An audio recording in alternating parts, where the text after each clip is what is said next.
narco-terrorist operation the United States has been conducting. Let's be clear. And but as far as the details of any recent operations, when we are prepared to announce those, we will, as the President has consistently done. Picture this. December 4th, 2025, 4:15 a.m., 58 nautical miles north of Mogadishu. The ocean is supposed to be asleep. It's not. Before the sun even cracks the horizon, a report hits U.S. Africa Command so alarming it shatters the calm in every ops room from Djibouti to the Pentagon. An American-linked merchant tanker, escorted by armed security, has been stripped clean. Not in a day, not in an hour, in 14 minutes. The attackers were in the Navy. They were in the military. They were a ghost, a pirate faction the world's intelligence agencies had written off as dead years ago. But Black Tide wasn't dead. It was reborn. And in just 9 days, they had pulled off a heist that wasn't just theft, it was a direct, brutal breach of US national security. 1.8 million liters of US-grade aviation fuel, 13 containers of classified aircraft parts, $42 million in navigation electronics, gone, vanished into thin air. Or more precisely, into a hidden fortress carved 300 meters deep into the Somali coastline. This was the moment, the red line. By dawn, one thing was crystal clear to every flag officer in the chain of command. Operation Iron Twilight was no longer an option. It was mandatory. Let's break down the sheer audacity of what Black Tide had built. Because this wasn't a beach camp. This wasn't a hijacked ship. This was an engineering nightmare built to be untouchable. The Ras Hafun Peninsula, a remote, cliff-lined hellscape, and inside it, Black Tide had done the impossible. Using stolen mining equipment and forced labor, they'd carved a network of tunnels so deep, so fortified, that satellite imagery showed nothing but rock. Thermal scans? Muffled by the earth. Signals intelligence? Buried under granite. US analysts, piecing together drone footage and HUMINT, estimated the depot inside held over 140 armed pirates. Soviet-era DSK heavy machine guns at the entrance. RPG teams in camouflaged overlooks. It was a hornet's nest with a single critical structural flaw they didn't think anyone could exploit. A 60-meter limestone pillar holding the entire cavern system up. Take out that pillar and the mountain comes down on itself. But Washington's concern wasn't the pirates. It was what they'd stolen. The CIA assessment was blunt. If those classified aircraft components, parts for F-35 avionics, Apache targeting systems reached the black market, they could fund and equip up to 6 fully armed militant cells across East Africa. With that volume of aviation fuel, attack ranges would stretch from Yemen to Kenya. This was a pandemic-scale security threat bottled up inside a mountain, and America had a 72-hour window before the first components were scheduled to move inland. The clock was ticking, and it was ticking fast. 2240 hours. Whiteman Air Force Base, Missouri. Inside the Pentagon, the urgency was at a level unseen since the early days of the global war on terror. The briefing was simple and terrifying. A non-state actor now possessed enough material to assemble at minimum 4 fully operational US-grade weapons systems. The president's order was not a warning. It was not a negotiation. It was an elimination order. The weapon of choice? The B-2 Spirit stealth bomber, 2 of them. Each aircraft, $2.1 billion. Their payload?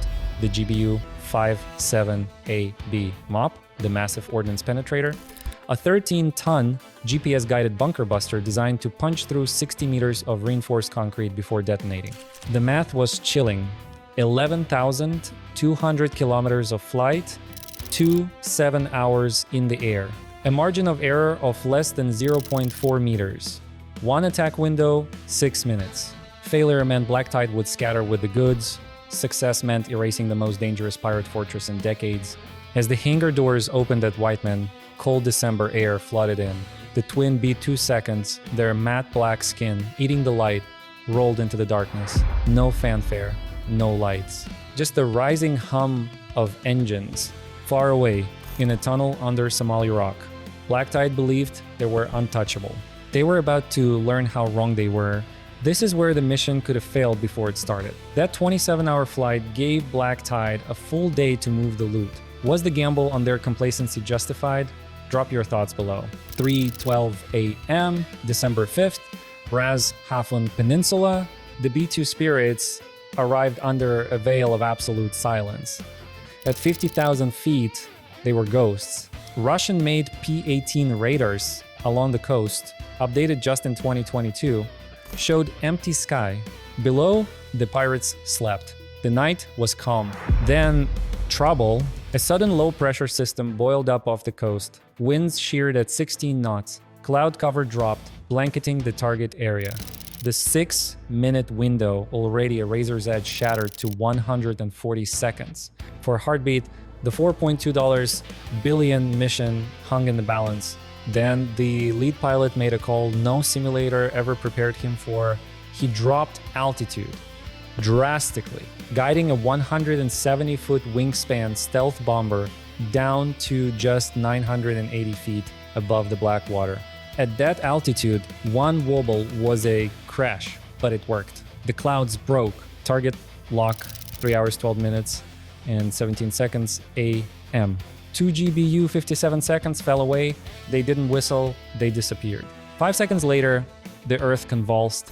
A shockwave with the force of 11 tons of TNT ripped through the cliffs. Seismic sensors in Djibouti registered a 3.2 magnitude earthquake. That critical limestone pillar vaporized.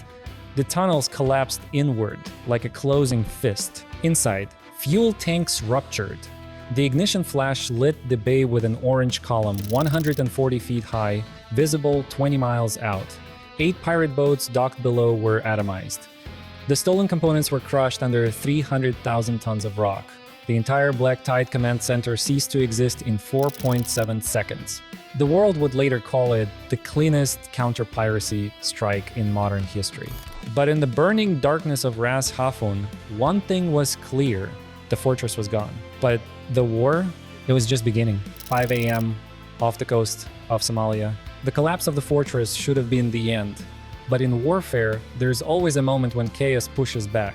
This moment came 28 minutes after the strike. An MQ-9 Reaper drone caught movement. 3 high-speed fiberglass skiffs survivors burst from a secondary tunnel never mapped by US satellites. They were fleeing east, engines screaming at 52 knots toward the lone American vessel 14 miles out. The USNS Catawba, a fleet oiler carrying 9.3 million liters of fuel. If they reached it, the explosion would be apocalyptic. Aboard the Catawba, alarms screamed. Radar painted 3 contacts closing fast. They had minutes, but the US had prepared for retaliation.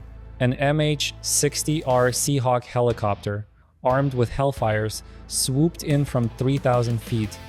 The Reaper drone fed it live targeting data, 5:47 a.m. The first Hellfire struck, a skiff disintegrated, the remaining 2 zigzagged, firing RPGs wildly. One round passed so close it shredded paint from the Seahawk's belly. They weren't escaping. The USS Carney, a guided missile destroyer 9 miles south, locked its Mk-38 Bushmaster 25mm chain gun. At 5:52, it opened up 56 armor-piercing rounds in under 8 seconds. The second boat's engine block became shrapnel. The final skiff tried to hide in its own smoke.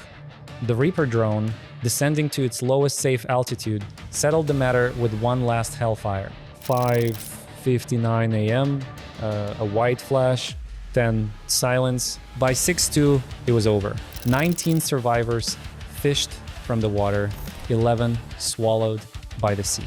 Phase 1 was a success. But in the intelligence tents at Djibouti, a troubling question was forming. How did 40 disciplined, armed pirates with coordinated boats survive a total cave collapse? The answer would lead them down a rabbit hole far darker than simple piracy. The secondary tunnel, a massive intelligence failure, or proof that Black Tide was smarter than anyone thought. What's your take? 8:10 a.m. CIA field station, Djibouti, while the Pentagon celebrated a clean military victory. CIA forensic teams sifting through the rubble found something that turned the victory ice cold. Not stolen goods, equipment encrypted AN PRC 163 radios, military-grade satellite uplinks, frequency hopping transmitters straight from a government arsenal, and they weren't battlefield salvage. Forensic scans showed manufacture dates, April 2025. These were brand new, shipped through a covered supply chain, too sophisticated, too clean for any pirate group. Someone had armed Black Tide. Deliberately, CIA financial trackers pulled the first thread. $2.8 million in wire transfers over 9 months, funneled through a shell corporation in the Seychelles. The corporation was linked to a Dubai-based trading company, one with 5 prior counter-terrorism flags, but never prosecuted due to lack of evidence. The evidence was now buried under a Somali mountain. The deeper they dug, the more paramilitary it looked. $250,000 a month in logistics compensation, ammo shipments every 23 days, airdropped replacement parts in waterproof crates. This wasn't sponsorship. This was a payroll. Then came the decrypted message recovered from a shattered server in the ruins. Phase 2 scheduled for January 2026. Targets across 3 shipping lanes, funds secured. Replacement materials en route. Replacement materials. The truth hit Langley like a freight train. Black Tide wasn't the target, it was the weapon. The maritime arm of a shadow network. And by destroying the fortress, America hadn't ended a threat. It had kicked a hornet's nest belonging to a billion-dollar shadow state. 7:30 a.m. December 7th. CIA headquarters, Langley, Virginia. The emergency briefing laid out a new, terrifying reality. Black Tide was just one tentacle. Analysts had mapped a network spanning 7 countries: Yemen, Eritrea, Somalia, Oman, Kenya, Ethiopia, and a friendly Middle Eastern nation. Its annual revenue, an estimated $1.2 billion, larger than the GDP of some nations. Its business model was 3-tiered. Fuel smuggling, 90+ million liters of stolen diesel and aviation fuel moved annually. Arms brokerage, Soviet, Chinese, and Western weapons sold to militants at 300% profit margins. Technology trafficking, corrupt contractors feeding them sensitive US components.